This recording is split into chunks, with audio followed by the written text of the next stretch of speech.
Welcome to the latest live stream from Seahawks Draft Blog. Rob Staton and Robbie Williams.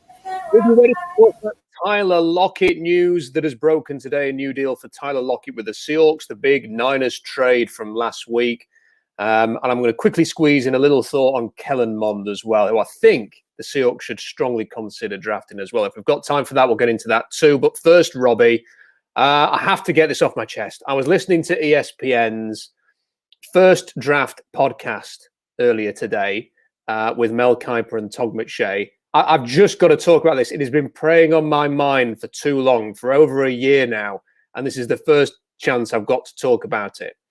Every time you play ESPN's First Draft podcast with Mel Kiper and Todd McShay, this is the intro music.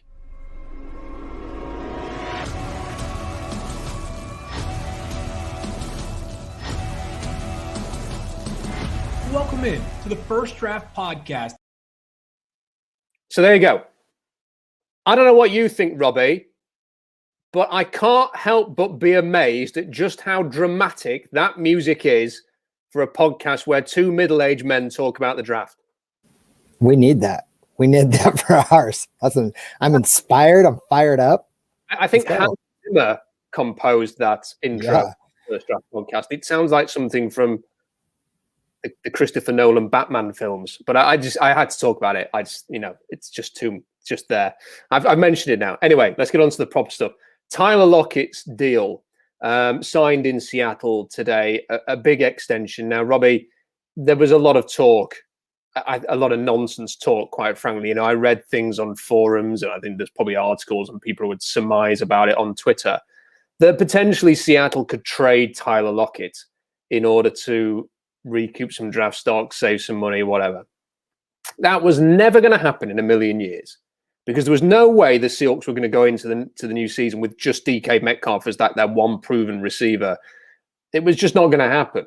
They had to keep Tyler Lockett, and beyond this year as well. Pete Carroll's often talked about how important he is, that he's like the ideal Seahawk, that he's everything. I think one thing he said once was he's everything we look for in a Seahawk. So this new deal, it was just a matter of when it was going to happen. Would it be nearer the start of the season? Would it be during the season or whatever? But he was never going anywhere. It's done. I'm going to sort of go on to why I think it's a fair deal in a bit, because it is quite expensive, but I think it's fair. But what is your reaction to the news? Yeah, I mean, I was really excited. Plus, I was the same boat. I was reading forums and such and seeing people saying, Lockett was a guy who could be a trade consideration. I think people were grasping at straws when it come to that, just because we needed to get back on this draft. And I think they thought maybe get a couple picks, you can grab another receiver. But really, Tyler he's an important guy. I think he kind of what Pete said, he kind of embodies kind of everything you want in a Seahawk. He plays hard. The only really thing that I would complain about it is maybe a 16 and a half is kind of what I was thinking per year, but 17 and a half, whatever. He deserves it. I think, there's times where he kind of disappeared last year, but overall, I really think, I really just think I'm excited to see what, he can do in kind of a Sean McVay offense and what he can do under Shane Waldron. So for me, I'm really excited about, the signing. I think it keeps one of our core guys that we need. Now, people will say, what about the price of it? And if it is $69 million, that's what it's been announced as. You never quite know how it breaks down. And with all these void years at the moment, a contract really needs to be seen in its factual form before you can make a real assessment on anything. But even so, if it is $69 million divided by 4 years, that would be $17.25 million a year average. People will go, that's an incredible amount, because that's nearly as much as Bobby Wagner's $18 million a year. It's a very, very expensive contract. But people need to know where the receiver market is in the NFL. So at the moment, the highest paid receiver in the league is DeAndre Hopkins with $27.25 million. He's way out in front. I mean, he's on $10 million more than Tyler Lockett. Now, Hopkins is a better player, but they're a similar age, and he's earning $10 million a year more. That's the top of the market. So I don't, first, right off the bat, just looking at that, it puts some perspective into where Tyler Lockett's money is. But then you've got Julio Jones on $22 million, Keenan Allen on 20 million, Michael Thomas on 19, Odell Beckham and Kenny Golladay on 18, with Tyreek Hill actually on 18 as well. Then you've got Allen Robinson 16.5, Mike Evans 16.5, Robert Woods 16.25, and Brandon Cooks at 16. So from that list, I would say that Mike Evans is better than Tyler Lockett and younger. I would say that Tyreek Hill is obviously better. Whatever you think of Tyreek Hill, he's one of the best players in the NFL. Michael Thomas is I think it's fair to say, is probably a better receiver overall, although he had an injury hit last season. I'm not sure that Keenan Allen's a better receiver. I mean, he's got the talent and he's got the potential to be very, very good, Robbie, but he's never quite been consistently healthy and consistently productive over a number of years. So really, if Tyler Lockett fits somewhere between Kenny Golladay on 18 million a year and Brandon Cooks on 16 million a year and splits the difference there, for me, Tyler Lockett has just got what he is due. It's not an outrageous deal in the slightest. Yeah, I mean, like I said, I was kind of more looking when I was looking at the numbers, like I was kind of thinking in that Brandon Cooks number, like 16 and a half is kind of what I was looking at. But again, like it's not that big of a deal. And I'm not even sure who said it. Someone said it earlier, just in the comment section, that in a couple of years, this probably will look like a pretty good deal. And I agree. I think, he's definitely earned it. I'm excited to see what he can do in the new offense. And, I just think, the only thing for me is like how much he disappeared last year. And I think Joe Fan kind of said it in one of his article today about it, that, that hopefully he'll, get a little more consistency in this offense, and we'll see. I'm pretty excited about signing, to be honest. And hopefully it saves a little cap space this year. And, and as you can see by my my little handle here, now go get Sherman. I'm still on the Sherman bag. I hadn't noticed that. Yeah, so I mean, they've created. I think the talk is 7 million, isn't it? You were saying that 7 million. I mean, there's three ways of looking at this. I suppose $7 million is about what you need for injured reserve and for a practice squad and for a draft class when you have one of those. So this could just be them setting the table for having the freedom to do what every team has to do, Robbie. And it may be that it's not a precursor to anything. $7 million could also potentially bring in a Sherman. It could bring in a KJ Wright. I'm in this weird position with KJ Wright now because I want to see KJ Wright back in Seattle.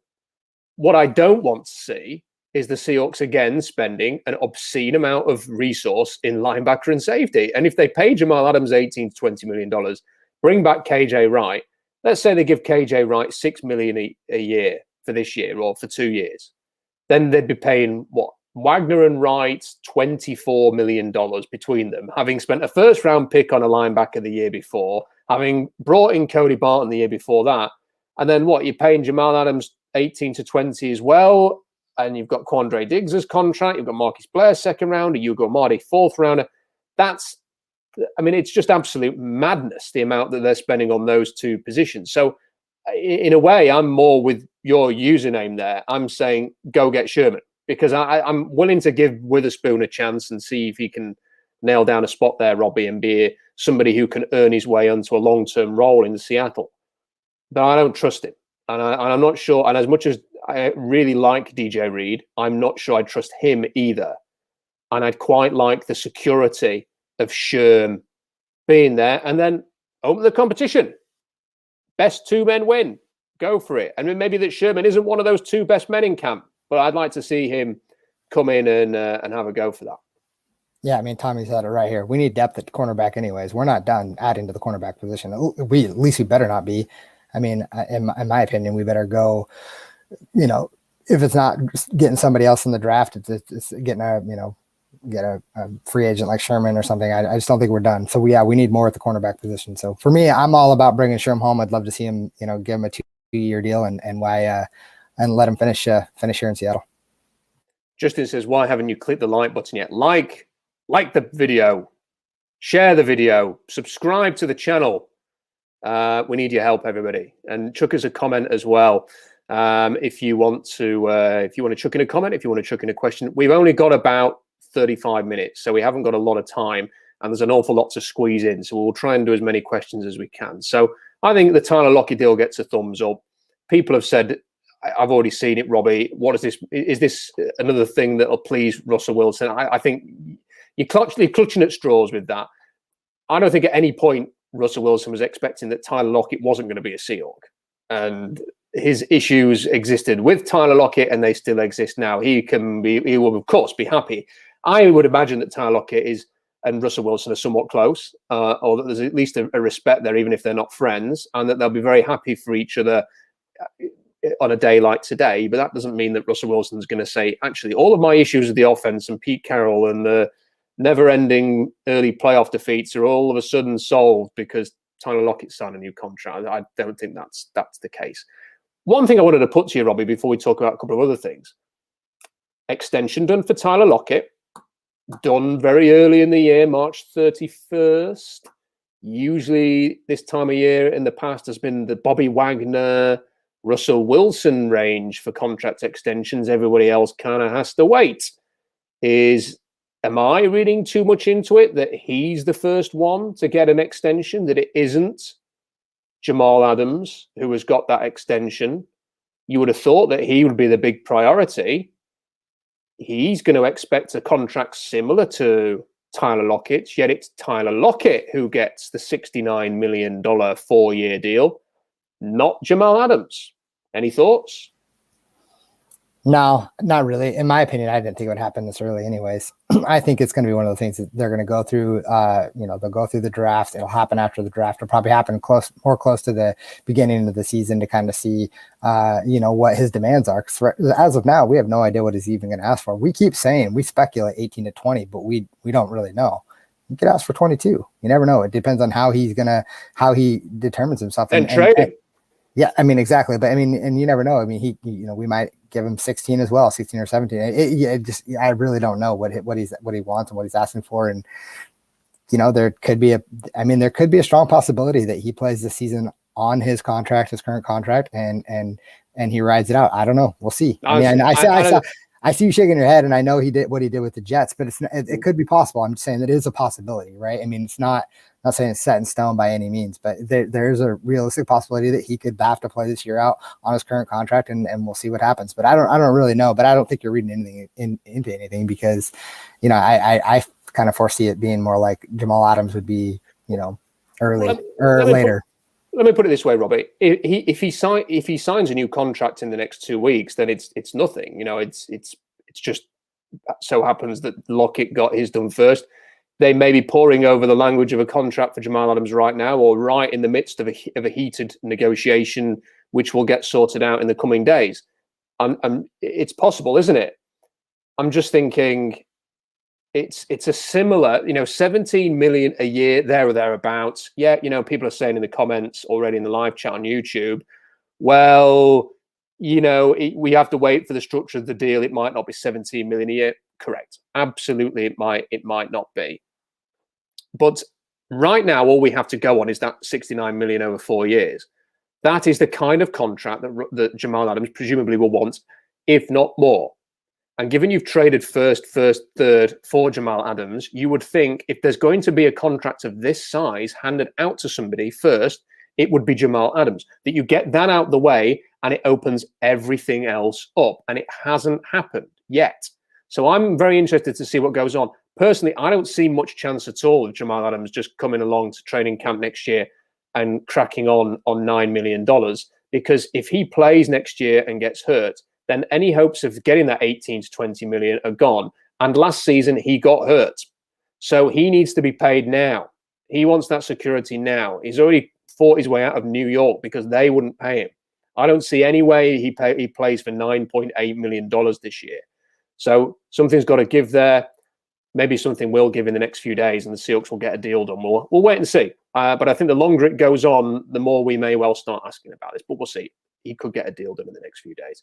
I'll also say cutting Jaron Reed, not restructuring Russell Wilson is another one. It seems like all parties keeping their options open there. So that's that. The 49ers trade.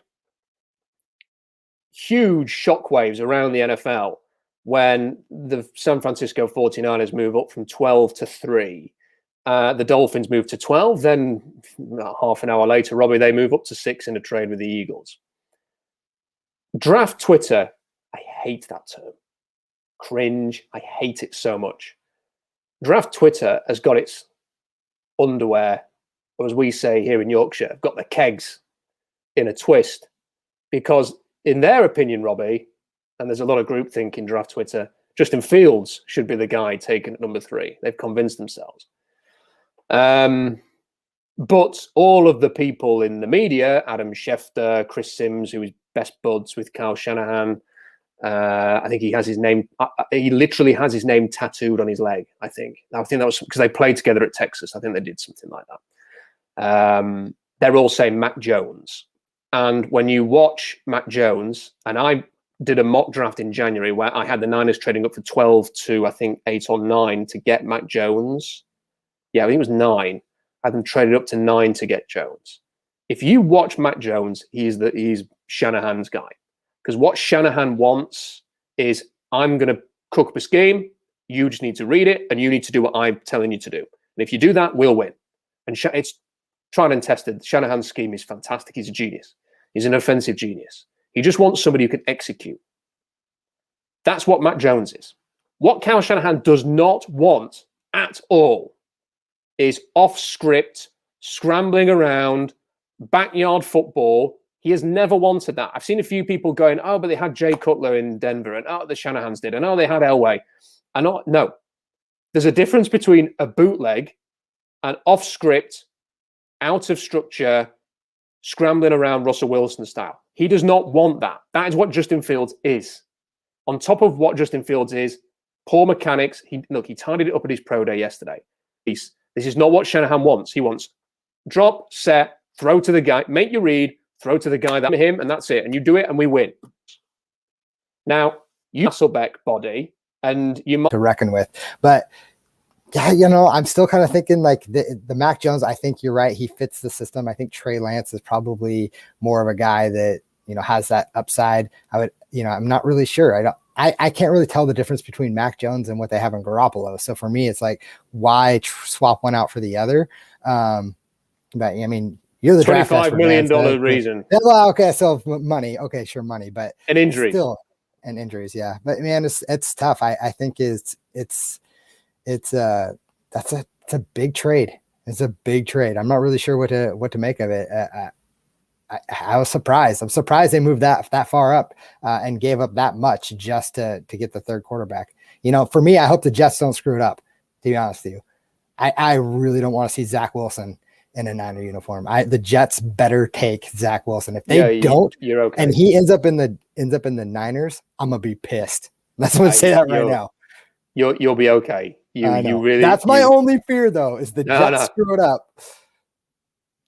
You'll be fine. You'll be fine. I mean, I'm just I'm looking at a quote here from Bob McGinn's article talking about the quarterbacks, and this is what they say on Mac Jones. He's totally amazing when you break him down. Disciplined person, excellent work ethic, goal orientated. He has a feel for the rush. The great ones are not big time runners. Poised, confident. I think he'll probably go middle of the first. That's what, forget the middle of the first bit. And then there's this one. This is from a scout in the league. He could be the steal of the bunch. Nobody's saying, hey, he's this guy. But there are some Tom Brady comparisons. Now, you can't compare anybody to Brady. You might start be like comparing a basketball player to LeBron James. It's just not possible. However, he's just so good. He's doing what Shanahan wants them to do, which is just a process to making the throws that the quarterback needs to make within structure, and that's it. And I'm convinced it's him. And people can tie themselves in knots because they think that.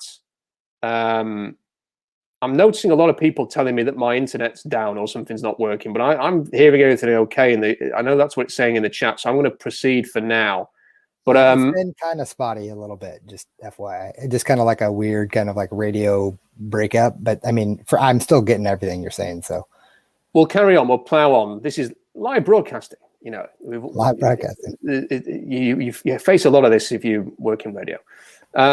Yeah, so he does a lot of. People will say, "Oh, well, he's not athletic enough. They need to go for Trey Lance. They need to go for Justin Fields. Oh, Justin Fields ran a 4.44 or something like this. So they need to." You're not paying enough attention. You really need to sort of watch when you watch these pro days. Don't just watch the ball going downfield. Watch the feet. Don't even watch the throw. In fact, watch the feet. Watch the arm. Watch the release. Go and watch highlights, and don't even watch where the ball goes. Watch when they drop. Is there a strong base when they throw? Is their weight in the position in the right place? How is their body position? If they've got a stripe on their helmet, Robbie, it helps you sort of see whether they're progressing and going through reads. Follow that stripe and watch whether they're going 1 read, 2 read, 3 read and throw. 3 read and throw. Watch where the ball is, because like, I'm going to try and share. So what Justin Fields does is he comes right down and he like throws it, and it takes a long time to get there. That's a problem. At his pro day, he tightened it right up. Fair play to him. But when you watch Kellen Mond and you watch Zach Wilson, it's here, it's flicked, it's like that Aaron Rodgers, and it's gone. And that's what the league is looking for. And Shanahan just needs someone to drop back and throw to his open guy, that he creates these crazy little easy plays where just watch him against Seattle. Slant after slant after slant works. He just needs somebody to throw that. And that's Mac Jones, I'm afraid. So all these people can get bent out of shape because Trey Lance looks better, and the other guy, Fields runs a 4.4. The fact is, Mac Jones is perfect for the scheme. And to be honest with you, Rob, like Mac Jones just doesn't scare me as a quarterback. Like, I mean, he may do in Shanahan's scheme. He might play well, and I'm no doubt that he's going to be a good quarterback. But he kind of like Garoppolo, where he doesn't really scare me. As for someone like Trey Lance, I think I see that. Like, I'm not saying he's going to be a better quarterback or is a better quarterback, but I just think I see more potential in him, and he could have that it factor where I'm not sure Mac Jones has that. Again, I'm no scout, but this is just kind of how I'm like gut feeling on it, and. I think they gave up a lot to go up and get Mac Jones. I think they probably could have got him at 6 or wherever they were at. I don't know if they probably would. And listen, I think here's the thing though, and I'd much rather see Lance in San Fran than Jones. I would as well. I really would, because Lance is a huge unknown, and he's going to take 2-3 years to be in a position to play. The thing is that if you really like a guy, if you've decided we need Mac Jones. If you get up to 6, Robbie, someone can jump 6. So if you trade to 6 now, someone jumps 6 now. If you wait until draft day, if the Panthers decide we can't get Deshaun Watson, we're going to go and get Mac Jones, who we were in the Senior Bowl with and we coached him, we'll go up to 3. And we've got 8. So the drop to 8 is not as bad. So the Niners just go, well, we're just going to eliminate all the competition right now and go to 3. And we are guaranteed then to have either Trevor Lawrence, Zach Wilson, or Mac Jones. So in many, it's expensive, but you guarantee your guy.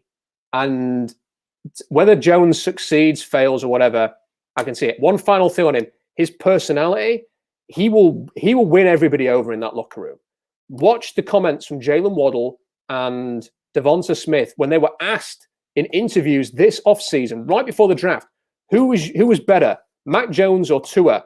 And they both went, "Oh, Mac Jones."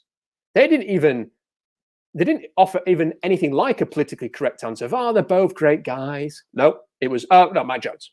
They're all in on Mac Jones. Mac Jones carried himself at the Senior Bowl like he was in charge. Like he was taking the piss out of Matt Rule, the Panthers coach, like they were best buds. Like, and Matt Rule's a hard ass. Like he was really going after these guys. Mac Jones is like, whatever. He takes the mick out of Saban.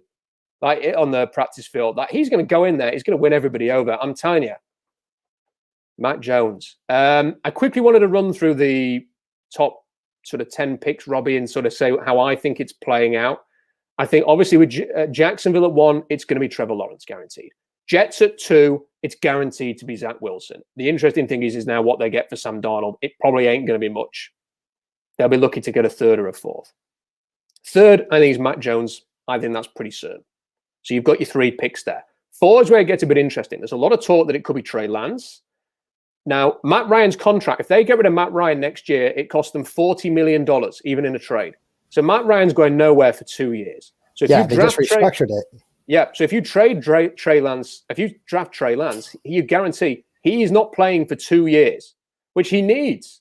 So we kind of see it, but I'm kind of thinking, is he really that good to take at 4? What I would do if I was the Falcons is take Kyle Pitts at 4, who is the player that can help Matt Ryan win now.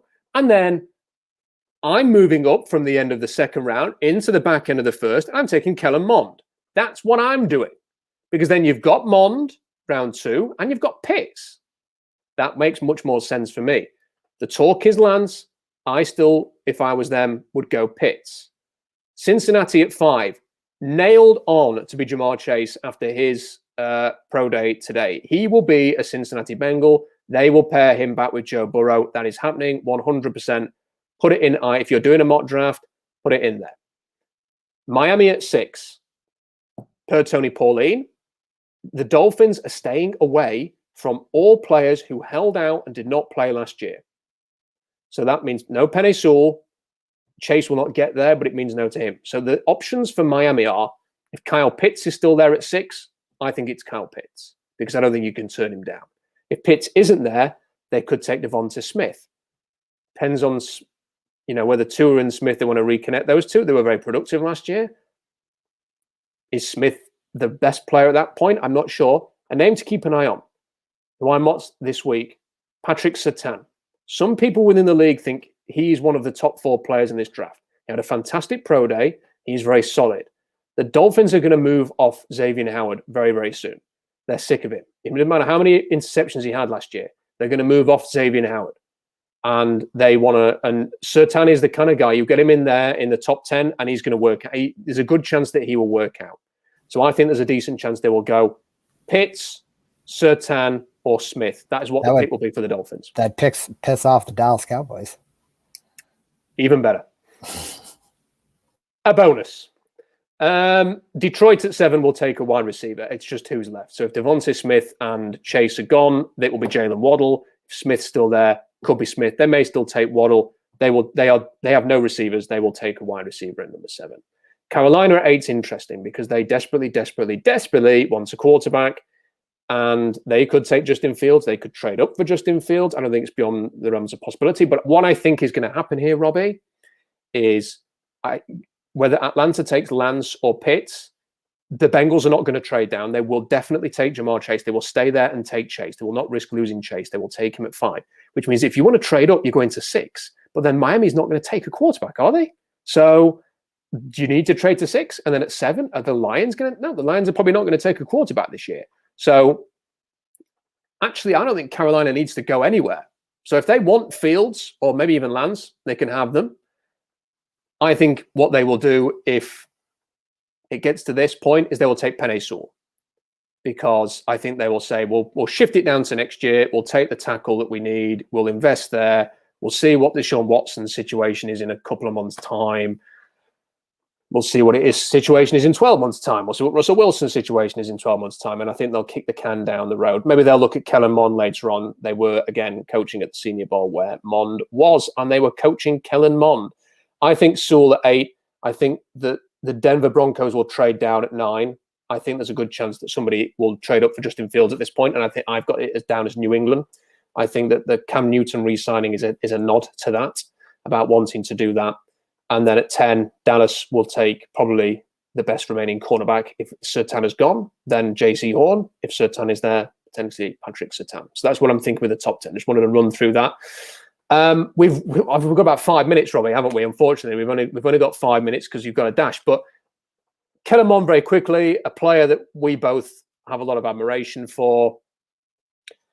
I don't think he's going to last to 56. But the more I watch him, and I was studying him again today, off the back of his pro day, I cannot believe the lack of hype around him. The NFL Network has shown every pro day except Kellen Mond's.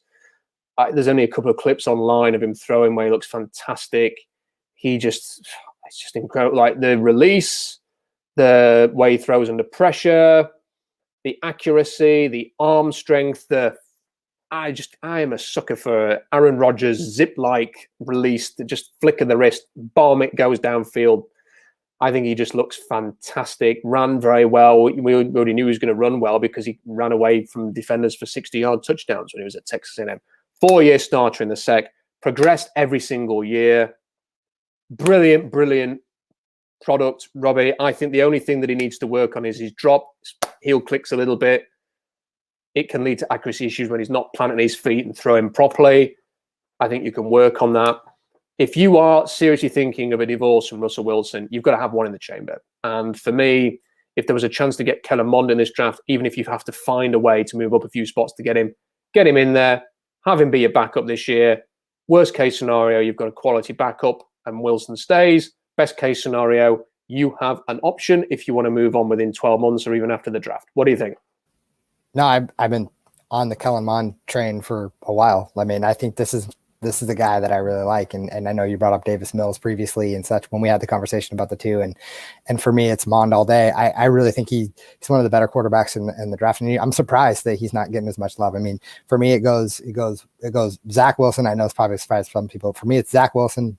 Then it's Trevor Lawrence, but right there is Kellen Mond, in my opinion. I think that's just how good he is. And I'm all on the Mond train. So if you can get him, I say go do it. Because I mean, even if Russ stays, we need a quarterback that we could have in the chamber. Like I said, if Russ stays, we could trade him for trade Mond later down the road for draft capital. Or, if somebody else needs a quarterback. I mean, it's really a good situation if we could get him. But you're right, he ain't going to be there at 56. So at some point, we need to try to get back in this draft, however that is. Well, before we let you go, I'll tell you what I'll do. So everybody who's watching live, we'll let Robbie go because he's got to rush in a couple of minutes.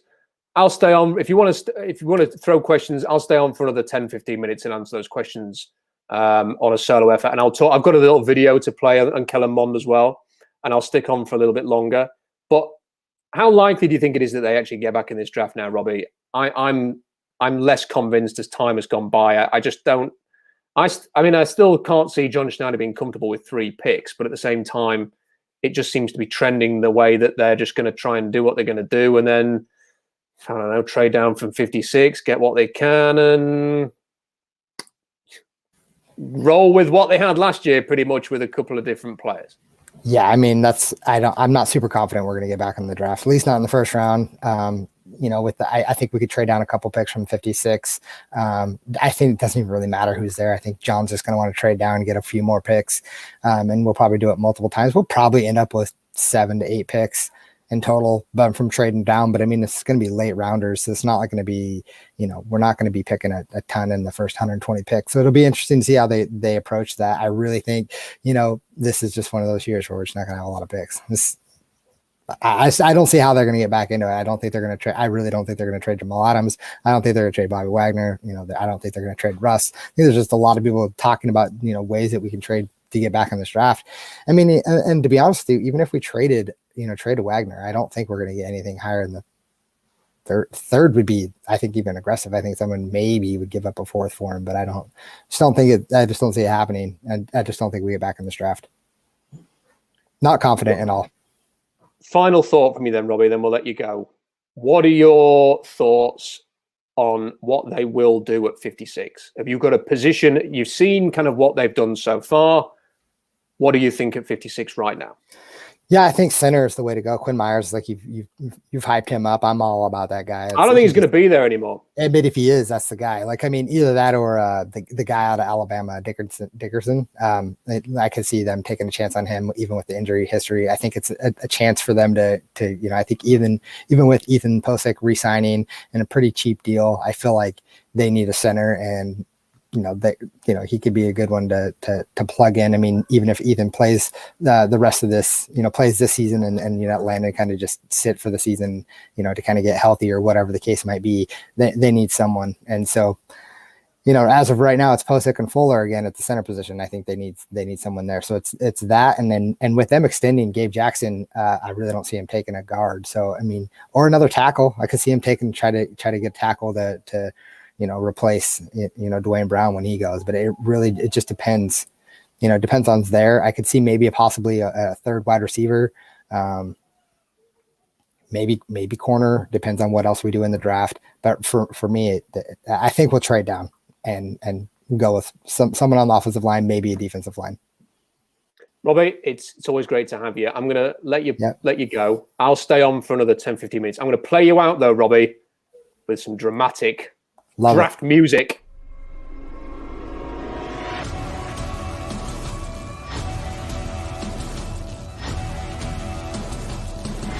Welcome in to the First Draft Podcast. There you go. So Robbie's out. I'll stay around for another, I'd say about another 10, 15 minutes. If you want to ask questions, throw them into the live chat on the YouTube channel, and I will just try and get through as many as I can between now and the end. I want to talk a little bit about Kellen Mond. I want to play a video for those of you who are still here as well to show a little bit about what I like about him. There's a question a little bit earlier about Kellen Mond versus Davis Mills, who might be more likely to be there at 56 versus Mond, who I think is probably going to go in the top 40 for sure. I don't mind talking a little bit about that as well. But if you have a question, go on to the live chat. I think the super chat is working. I don't really understand super chat, but that's because I'm 36 years old and not a 17-year-old YouTuber. I think super chat helps the channel in some way. It enables you to like chuck money in or something. If you want to go with that, you can do whatever. I don't really understand it. But if you just want to put a comment in the live chat, I'll answer it between now and the end. So just chuck it in there. You know, there's a few of you commenting already. If you have a specific question about the draft or the Seahawks, I will try and answer as many as I can. Back to the Kellen Mond stuff. What I like about Kellen Mond, great under pressure, that whipped release that I've talked about. And it's just that, you know, it's easy. Now I'm on my own on the screen. It's a bit more space. So you can kind of just sort of whip it out there and throw it very quickly. Justin Fields is very elongated, sort of javelin-y type release, which is not what you want to be looking for. And paired with the footwork, not a great combination. Kellen Mond needs to work on his footwork, but that whipped release, that flick of the wrist is just incredible. Hey, the first super chats are in there. Listen, some of you guys, you know super chat. I don't really understand it. DC has sent one. First super chat ever. DC, thank you so much for that. $5. Much appreciated. Brent McKinney, $5. Thanks, Robbie. Rob and Robbie, boom, first one. Joint first with DC. Really appreciate it. If you want to, he's put another message in there. Yeah, just missed it. Just shy. If you want to do a super chat, feel free. It's really, really appreciated. Helps the channel. A few of you are sending questions in. I want to show you some of Kellen Mond to see, because here's the thing, is, you know, if you just watch ESPN and you sort of follow draft Twitter or you read some of the articles, you hear a lot of Fields chat. You see a lot of chat about Mac Jones, obviously, at the moment, and Trey Lance, and obviously the top two guys. Nobody's talking about Kellen Mond. I want to show you some throws. Just watch this. And there's no volume, so if you're just listening, you're not going to hear anything, and but just give it, it's only 50 seconds long. Watch this if you can, and tell me what you see from Kellen Mond, because I see stuff to get pretty excited about. Here we go.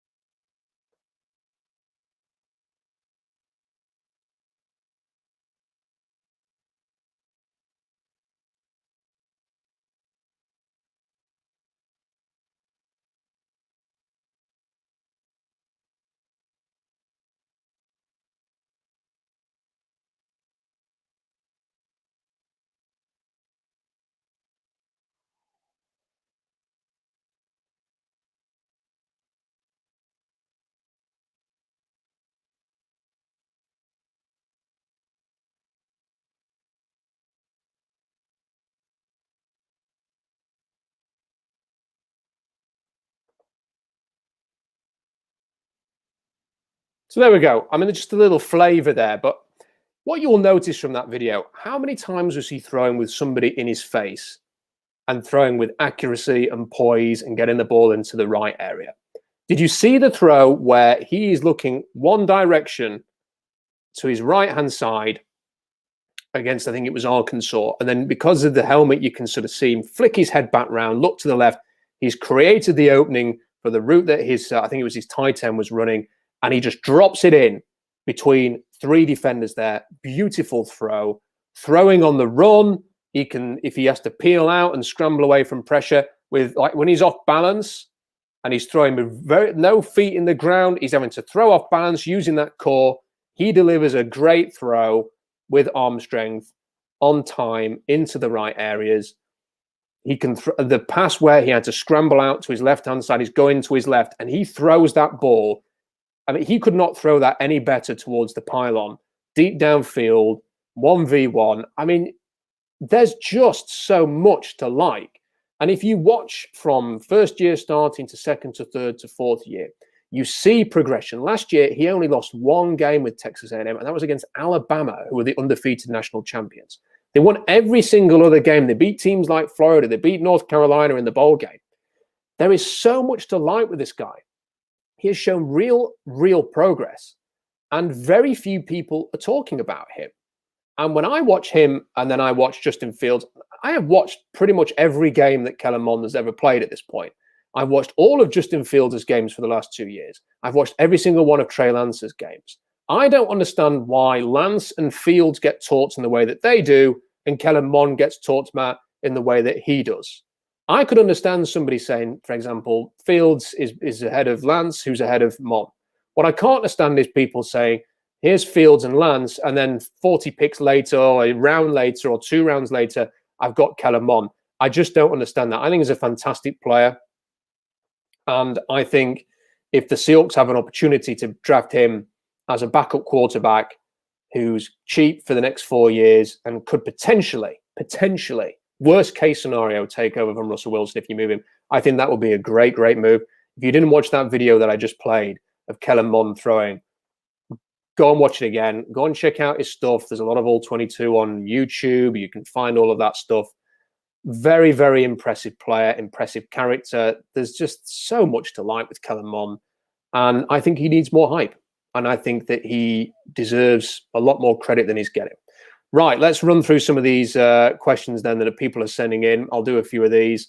This one from Andromeda84. What are they going to do with Adams? Your prediction, Rob. What my prediction is and what I want them to do is very different. I would rather them get what they can, even if that's just a second and a third rounder, save $18 to $20 million next year, invest that money in different positions, get back in this draft, get another couple of players, make sure that you get a tackle, make sure you get a center, make sure you get a receiver, for example, perhaps even a cornerback or another running back. That's what I'd like to see them do. It's not about unproven players versus proven player for me. It's about one proven player who is not worth $18 to $20 million because he's a safety versus 4, 5, 6 cheap club control players filling a number of key spots, enabling you to look a bit into the future and say, Dwayne Brown's not going to last forever. Who's our tackle? Ethan Posic's not our long-term center.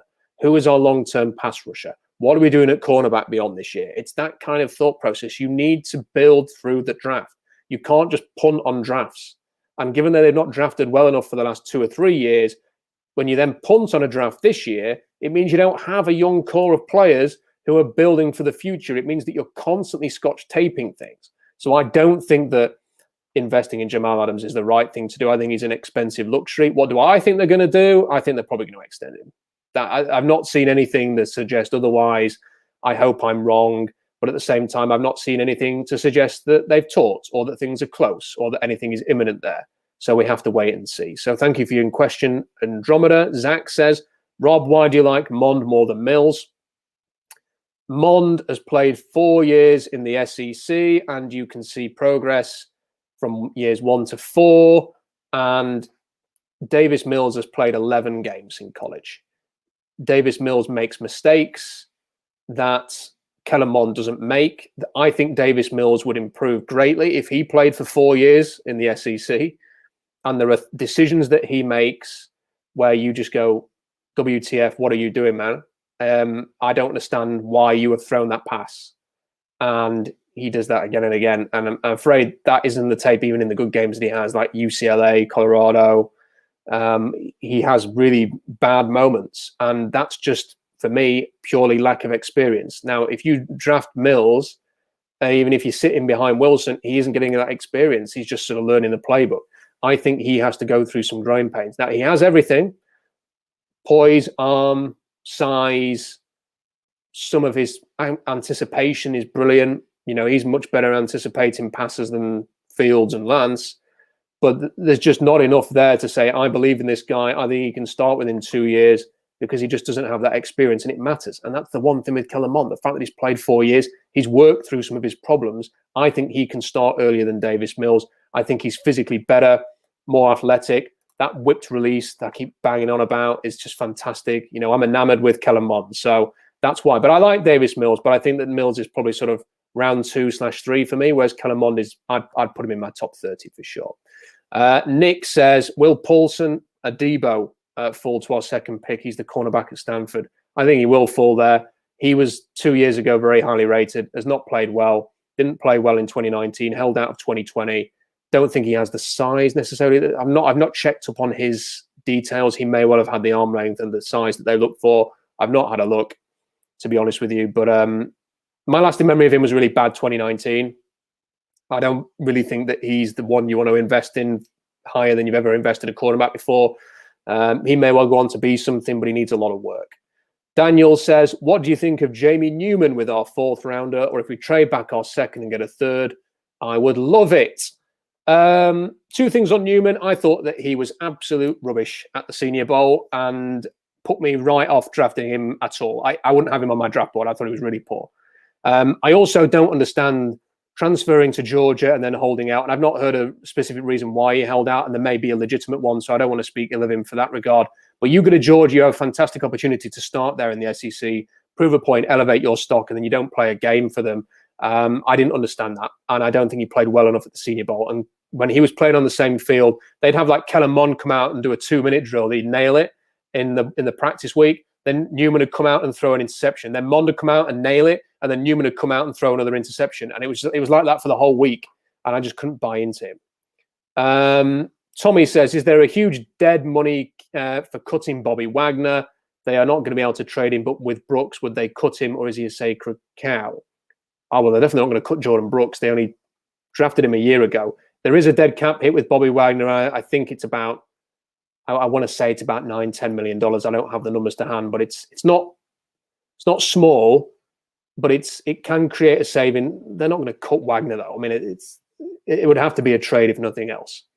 Matthew, chances that Elijah Molden falls to mid-late day 2. I think there's a chance because he's not fast and he's small. But if you want Tyrann Mathieu II, then draft him. He's a fantastic player. Intense, physical, great in coverage, great slot, could play safety. I think he's a fantastic player, one of the best players in the draft. Why in the world do we pick a quarterback with one of first 2 picks? Insane. Oh, yeah, I don't know where you've been for the last few weeks, but there's been a bit of talk about Russell Wilson's future. Let me see if there's any more of a lot of people sort of reacting to the Kellen Mond video, which is great to see. Like DC saying, great footwork, nice high release, good under pressure and quick through progressions. We've got another super chat. I'll come to that in a second. Tom says, notice his Mond's primary target is RTE, who we need to draft next year. Good point. And and that was really it. The other thing about Mond is he had no receivers to throw to at any point at Texas A&M. A good talented tight end, like you're saying there, but no receivers that are NFL quality. So that's another thing to bear in mind. Big Mike says, throw against his body on the run was a freaking dime. It was one of the best throws you will have seen in college football over the last few years. And people go, nuts for these like pro day throws. They're all doing it now because Zach Wilson did it. Zach Wilson's the best by a mile, by the way, because he did it sort of really sort of head it against the grain. It's much better than Justin Fields, as I'm afraid to say. But that sort of craziness where you're going to run in one way and you throw it across your body and you get it downfield, it's all the rage at the moment, and that was a beautiful example of it by Mond. Matthew says he looks leaps and bounds ahead of Lance and Fields throwing wise. I'll go a step further and say it only reinforces me to how crazy Zach Wilson is, because everything he does looks so easy, and it's very true. Zach Wilson, very, very good. Mr. Kane says, who was that kid again? I think you're referring to the video. It was Kellen Mond. Kellen Mond. DC says he looks great, but if you take him, that's basically our entire draft stock. That is true. That is true. But I guess it comes down to, for me, I think Quinn Miners is going to go top 45. So he'll be gone. Creed Humphrey tested very explosive. Explosive offensive linemen go early. So I think he's going to go early too. Landon Dickerson, there is too much smoke around Landon Dickerson to fall too far. He, for me, is going to go in the late first round, at worst, early second round. Josh Myers, very consistent, very big, very athletic. I think he too will go in the top 45. So when you consider all of those guys are gone, who's the center that you're taking? a lot of these tackle prospects, like Liam Eichenberg has 32-inch arms. Sam Cosmi has 33-inch arms. This is not ideal length. So if you don't believe in the tackles, if you think they're all guards, Brady Christensen's another one, amazing tester. He's going to have to kick inside. Now, unless you're going to move Brady Christensen and trade him to be a center, which in fairness would be a very Seahawks thing to do, then you're going to have to look at a different position. And with, what are you drafting here? If you're not getting a tackle, you're not drafting a center, receiver's an option. But Rondale Moore is a get the ball behind the line of scrimmage guy and head downfield yards after catch. He's not a run downfield de-Eskridge type, who I think the Seahawks perhaps would be more inclined to draft because that's their offense. It's not, and I know Shane Waldron's coming in and he might do things differently. But Rondale Moore is a gadget player. Very athletic, very good, but he's not a natural receiver. And he's not Robert Woods, and he's not Cooper Kupp like the Rams have. He's not Josh Reynolds. He's not Tyler. He's not DK Metcalf. He's more Percy.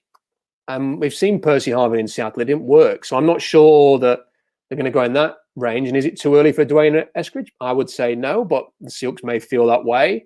A lot of the other receivers might have gone early. So I don't know. And then when you start thinking of these things, if Kellen Mond just so happened to be there, you're thinking, well, why not put that investment down?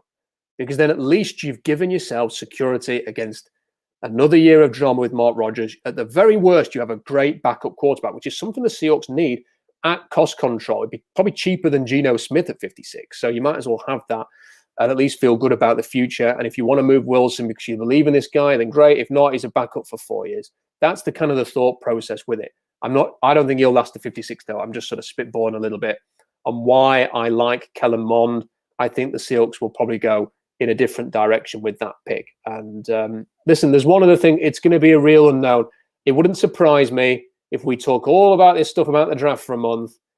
You get to 56 and there's about 20 options that we didn't think could be there that are all really good. They trade down twice and they end up getting 2 or 3 of the guys that we didn't even think were going to be at 56. Would not be surprised if that happens. So just something to bear in mind. I'd pick Mond if I were the Bears, but they're desperate. I agree. If I was the Bears, I would consider him at 20, or I would trade down and then take him. If the Seahawks are looking for a backup to pick in the 6th or 7th, I say look at the state of Texas, Sam Ehlinger. That's his shout there for a potential backup quarterback. Matthew says, the only thing I'd like to see change with Mond is that he's pretty robotic. Not overly robotic, but he has tight body language. That is very true. It's a valid concern. He's not as creative as he can be with his athleticism. And that is a fair concern. You want to see him be a little looser. But I think that that's something you can potentially work on. And frankly, when you're throwing as well as he is with pressure in your face in the pocket, I'm not as worried. I'd quite like a bit more structure sometimes from an offense to be able to go through that. Big thank you to Tyler Campbell. He's not left a comment, but he has done a super chat, 25 Canadian dollars. Tyler, thank you so much. Really, really appreciate that. Everett Wyatt says Fields is going to the Niners. I think he is a Niners fan. I think he said earlier. Big Mike says, why? I hope you're right. I don't think it really matters, frankly. I don't want the quarterback to go to Shanahan's offense that best suits the Shanahan offense. And I think that's Mac Jones. That would make me more fearful than a guy who plays off script in the Shanahan offense, because that's not what they do. Let's have a look, see if there's any more questions before we wrap this thing up, because we've done 55 minutes. I'll do another 5-6 minutes if you've got a question. Tommy says, another thing to think about, if we trade up to get someone like Mond, they would use all our draft capital and then some. We would be looking at Rodgers' love situation with Russ. Laugh out loud angst. Maybe so, but Aaron Rodgers was the MVP last season. Maybe that's a good way to motivate Russell Wilson. Zach says, by the way, if any of you are new, go to Rob's blog, SeahawksDraftBlog.com. Zach, thank you very much. Yes, please do go to SeahawksDraftBlog.com. If you follow Joe Fan from NBC Sports on Twitter, I was on his podcast yesterday. That'll be published tomorrow. So check out Joe's Twitter account for when that drops on Thursday as well. Everett, who is the kindest San Francisco 49ers fan visitor we've had in a while. If there's any Seahawks fans in here, I wish you, the guys, the best of luck next season. Well, thank you very much, Everett. I wish we could repay the compliment to the San Francisco 49ers, but personally, I would rather see you finish 4th in the division. So sorry for that. Just being honest. You would rather me be honest. Tyler says, first look for me. He does look impressive, referring to Kellen Mond. Check out that video a little bit earlier on. Big Mike, your opinion as to what they do with the wide receiver 3 spot, Rob.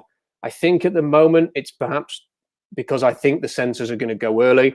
I think it's trending towards 56 being a receiver because there is so much depth at that position that it becomes a possibility.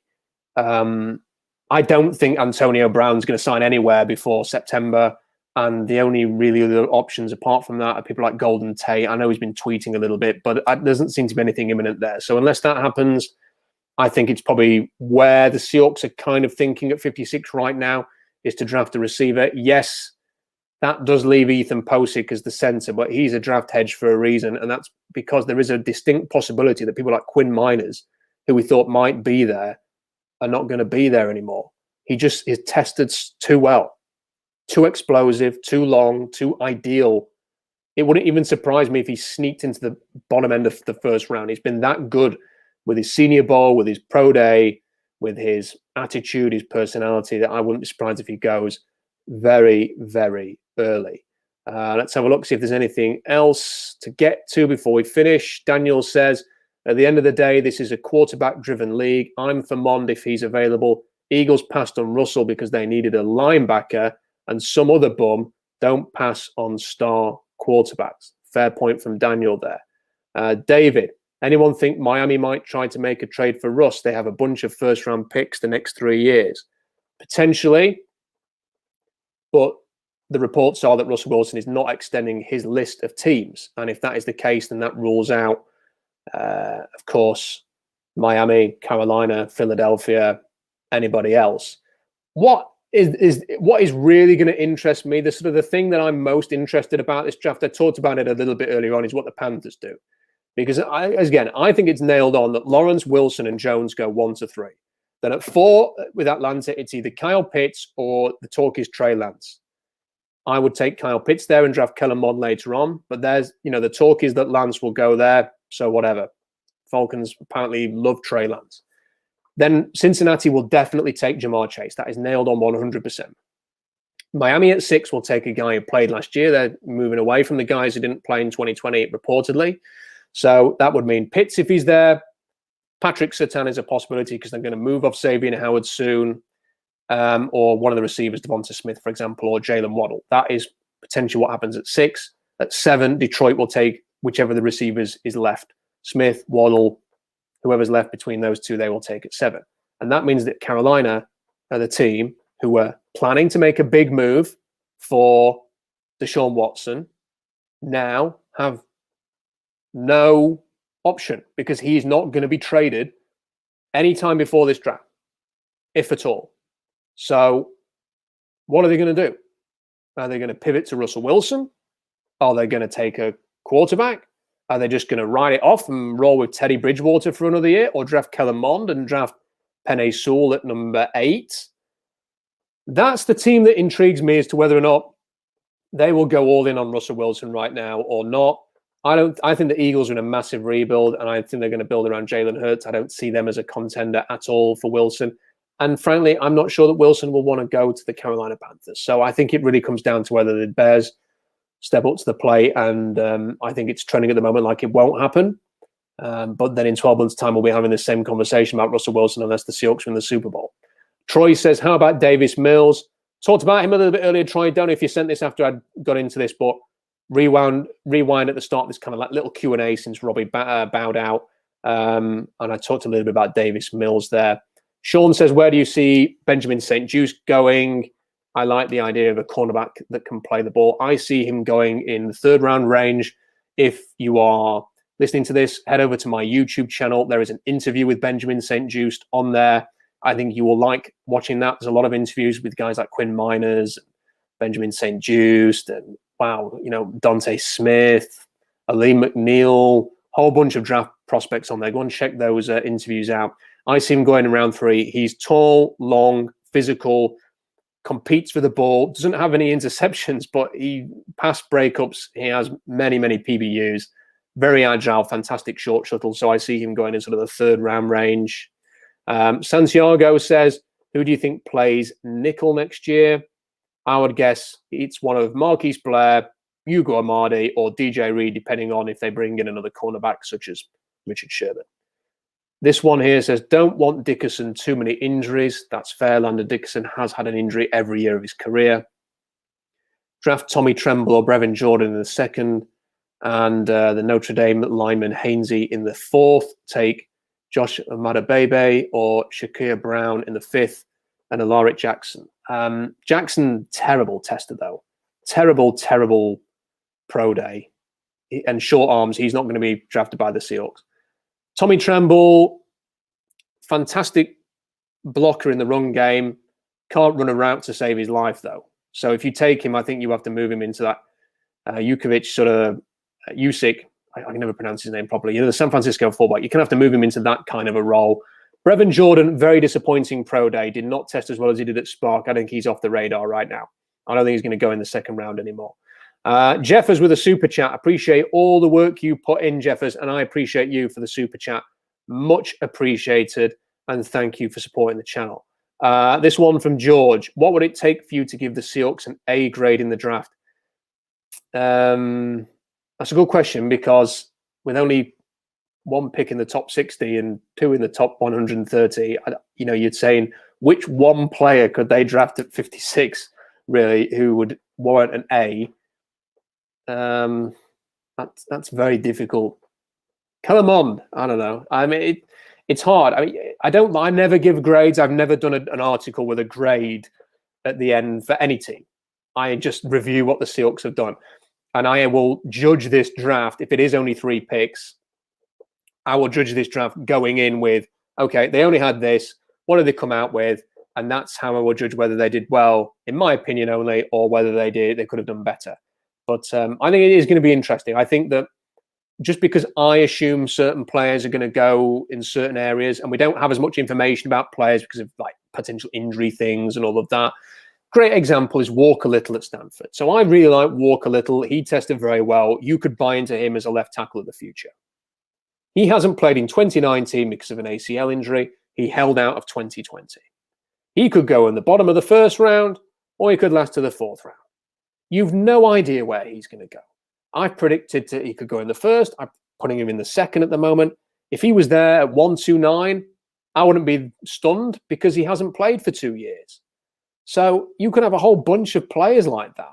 You could trade down from 56, like I said earlier, and draft first at like 70 and acquire 2-3 more picks. And they might end up drafting 3 guys that we thought would all be gone at 56. That's this draft.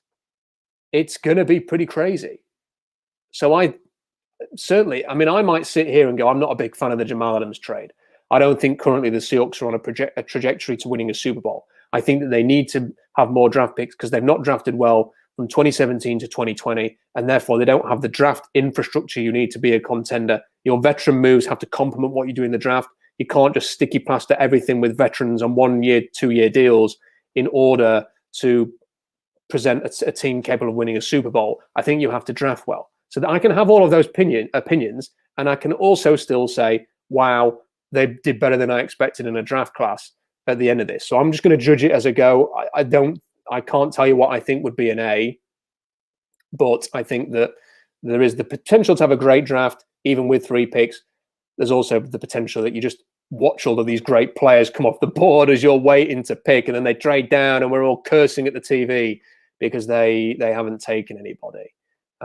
Rams are better than us. Well, they certainly were in the playoff game, weren't they? Brent says, what do the Seahawks need to be the top 1 or 2 defenses in the league? A much better D-line. Aaron Donald, Myles Garrett.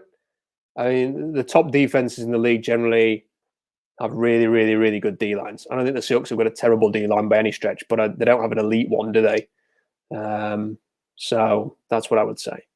Thank you, Kyle. Love all the hard work you do with the chats to the blog, Rob. Kyle, thank you so much for that super chat. Really appreciate the support. It really does mean a lot. I'm still very surprised that people care what a bloke from Rotherham thinks about anything to do with the Seahawks or the draft. So much appreciated. Brendan says, thoughts on De'Ami Brown? I really like him in Seattle. I really like Brown. from a profile point of view. And when I watched him on tape, I was, there was an eyebrow raised at what he was doing. Good routes, always seemed to find a way to move the chains. Seems quite sudden. Tested very well the other day.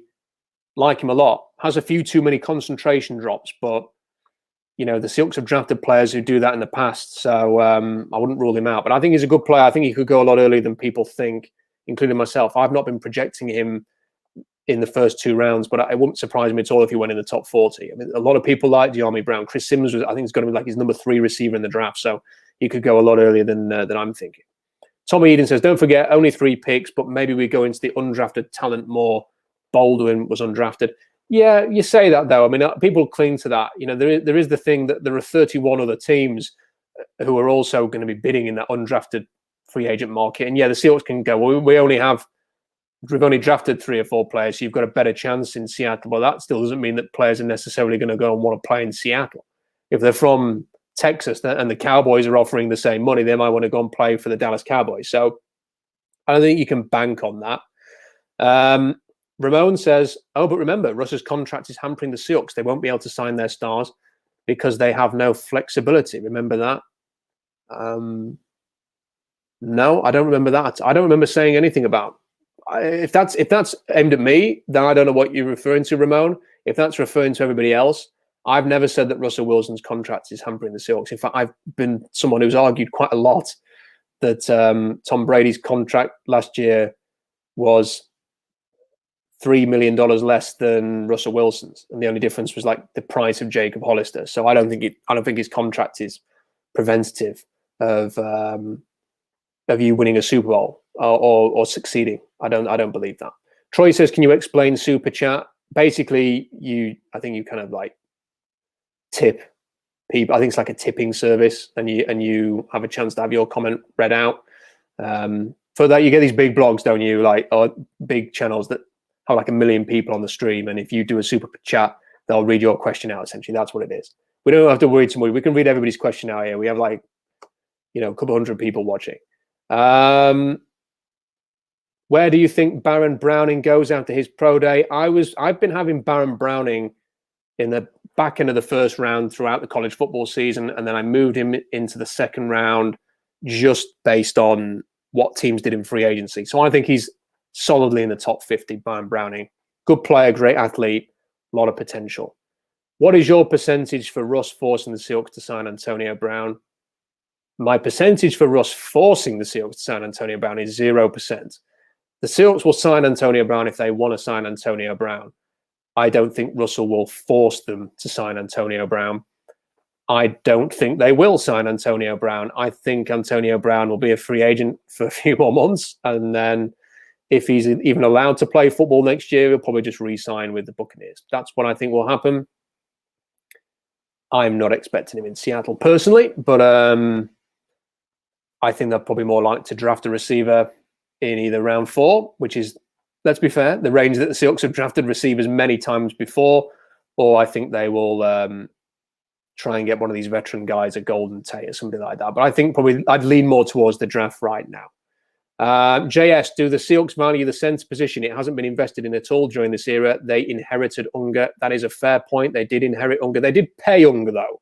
They did pay Unger to stay, and they paid Justin Britt a very big contract to stay as well once he went there. So I do think they value it to an extent. Whether they're going to ever sign a massive free agent at center is a good question. Whether they're going to spend a high draft pick at center is a good question. I'm not sure. But it's something to consider. But I think they need, if they get a chance at a minus, a Creed Humphrey, a Landon Dixon, a Josh Myers, then I think they should certainly consider it. This one from Justin, thoughts on Javonte Williams after pro day? Would the Seahawks prefer Harris if they were to get back in the draft? Look, Javonte Williams is explosive, and that's what the Seahawks look for. He had an explosive test. He was a little bit lighter, but I think that was to run better. But I'm not bothered about 40-yard. This is the thing. Now, on draft Twitter, if you follow the people who write about the draft, RAS score, you'll have seen these tweets where RAS score, whatever it's called, where it calculates a player's complete athletic profile, and he goes like a score out of 10, and everyone goes nuts for a guy when they have like 9 or 10 or 8 as a RAS score. Forget all of that. Like, specific tests matter for specific positions. A running back, a 40-yard dash doesn't mean anything, really. What you want is explosive testing results. Broad, vertical, bench press. That's what you need to focus on, really. And then running style. And for the Seahawks, Javonte Williams is perfect. Runs through tackles, breaks, the yards after contact, set records in that regard last year. Pushes the pile. Converts, moves the chains. Great in the red zone. Hammers people, sets the tone. That's what they want. Najee Harris is not explosive. Najee Harris is more agile. He's a glider. He's a fantastic athlete in terms of his sort of ability to just smooth. He's like a Rolls Royce. There's some physicality there as well. Don't get me wrong, but he great with his hands, runs great routes. Very different player, not really the kind of player that they have drafted. A little bit bigger than the player they've drafted in the past. I think that their running back rankings will probably be Javonte Williams, Travis Etienne, and then maybe Najee Harris. Najee Harris. He did an interview yesterday where he complained about people mispronouncing his name. Najee Harris. I have to get it right. Last few questions then before we wrap this up. There's quite a few coming in here right at the end. I'll try and get through them all. Thoughts on Trey Sermon and Michael Carter? Prefer Javonte Williams, but he won't be around. Trey Sermon, flatters to deceive. Obviously, had a very good end of the season at Oklahoma, at Ohio State. Had a few flashes at Oklahoma as well, but has never been a consistently healthy, productive runner. There's definitely something there. He's explosive. He's got good size. If he's there in day 3, I would certainly 129. I'd consider him there. I don't know if he'll still be there though. Michael Carter, really fun guy to watch. Tough, physical, but very, very small. Far too undersized for what the Seahawks have done in the past. How would I feel if they did sign Antonio Brown? Ask me when he signed. I don't want to get into the Antonio Brown stuff today. Dante Smith seems like a possibility if we miss out on the center prospects. Can he be a left tackle at the next level? Yes, he can, Sean. He can be a left tackle at the next level. Great length, great attitude, intense, explosive. 297 in TEF. TEF results coming end of the week, by the way. Very good results for the offensive line class. Most explosive offensive line class since I started measuring the TEF results. So something to look forward to later in the week. Just waiting for Penei Sewell and a couple of others to do their potential testing, and then I'll publish those results in full. But yes, Dante Smith is very much a possibility for a left tackle in the future, and another player that I've interviewed who's on the YouTube channel, so check that out. What happens with Dunbar? Could come back. If Sherman's not an option down the line, I could see him coming back, but I don't think that he'll be in any rush. I don't think anything's imminent there. I think he's having visits, isn't he, with a couple of other teams, Arizona and Buffalo or something like that. So seems like that's something that's going to take a while. Should the Seahawks go back to the big end, the Red Bryant type, Mr. Tony McDaniels and the Red Bryants on the D-line? Yeah, I would love to see a guy like either of those guys, because Tony McDaniels was a scary guy, and I like when the Seahawks are scary and physical. I don't think we have that up front anymore. Red Bryant, just loved his attitude, his size, his toughness, his physicality, and I thought that he really helped set that we all we need mentality, which was he was the one who started, by the way. It was his thing, so I'd love to see a bit of that back. But those players, few and far between. If we can sign a quality center, get Antonio Brown and Quinton Dunbar, I will be a happy camper, says Josh. I agree with Ramon here. AB will stick with Brady. I think so. Cowboys are number 1. Would Seattle trade Russ for Dak? Dead cap cancels. I don't think Dallas will trade Dak Prescott after giving him that contract. No, I think he's there to stay. You say that Russ is better, but Dak is younger. I'd probably agree with that, but I think the Dallas Cowboys have committed to Dak Prescott. Rightly so as well. He deserves to be paid for what he's done. Josh says, I think it depends on the money with AB. The Seahawks are in better condition salary cap wise to sign him than the Bucks do yet, but the Bucks seem to be signing everybody back at the moment. Justin P says Geno Atkins. I would have some interest there for sure. See if there's any final questions here. Josh just says Lockett is getting less money this year, so it helps our salary cap. The same with Gabe Jackson and Dunlap. I think we have around 8 to 10 million to spend now. Certainly will be interesting to see what happens. There's like about 4 weeks to the draft now. that is, if anything's going to happen with Russell Wilson, it will be in the next 4 weeks. If the Seahawks are going to do anything to get back in the draft, it will be in the next 4 weeks. So it's going to be an interesting time. I think the next domino to keep an eye on is what happens to Jamal Adams. Now that Tyler Lockett's got an extension for a similar amount of money, as I was talking with Robbie earlier, it's whether or not he's the next one. Whether that happens, and if it doesn't, then why hasn't it happened is the question to ask. Because if the Seahawks are going to keep him and going to move on with him, then you would think that it would be done by now. Final 2 questions. This is it. I'm going to end the stream after that. Rohan says, thoughts on center targets not named Dickerson, Miners, Humphrey. There are some options there. There's some guys who you could turn into centers, and there are some guys who are already playing center. So, I mean, just to give you a couple of names to go and check out, Michael Manette didn't test at the Penn State Pro Day, very consistent, solid, could be a guy that's there in the 4th round. Drew Dolman, very explosive, very athletic, could be a good guy as well in that sort of round 4 range. I think you could potentially convert someone like Kendrick Green to center. That is an option. I wouldn't be surprised if we saw maybe Brady Christensen get a chance because of his short arms at center as well as guard, as opposed to tackle where he played at BYU. So I think there are some options there, but it's probably going to mean a convert. I think really if you want to go center, you have to go there early. Should we trade Diggs for a 3rd or 2/5? No. Don't trade Quandre Diggs. He's too good. JS says Miami's gone as Jamal option, I think. Maybe so. But he fits that Belichick-style defense, and they haven't drafted or signed anybody for that position yet. And I think we're just about done there. Don says Sherman wants to come back. I'd love to see Sherman back. It'd be interesting. And Tommy says, good talk. Thanks, Rob. Thank you to everybody for getting involved. Thank you especially for the super chats. That is going to be an option with the channel moving forward now. Any help, much appreciated. SeahawksDraftBlog.com for further analysis. Please head over there. Go and check it out. If you've not subscribed to the channel, please do. Helps raise the profile of the channel. Would love your support. You will not miss out on any videos then. Press the little bell symbol next to the subscribe button. And you know what? It will make sure that you're aware when there's any more streams coming up, any new videos that have been published, you're going to get that little notification to tell you that he's going to be there. So, subscribe, like the page, like the video as well. Help spread the word. Tell your friends that it's out there. Good Seahawks chat, good draft chat as well. Thank you all for your support. Thank you for your company. Until next time, have a great one.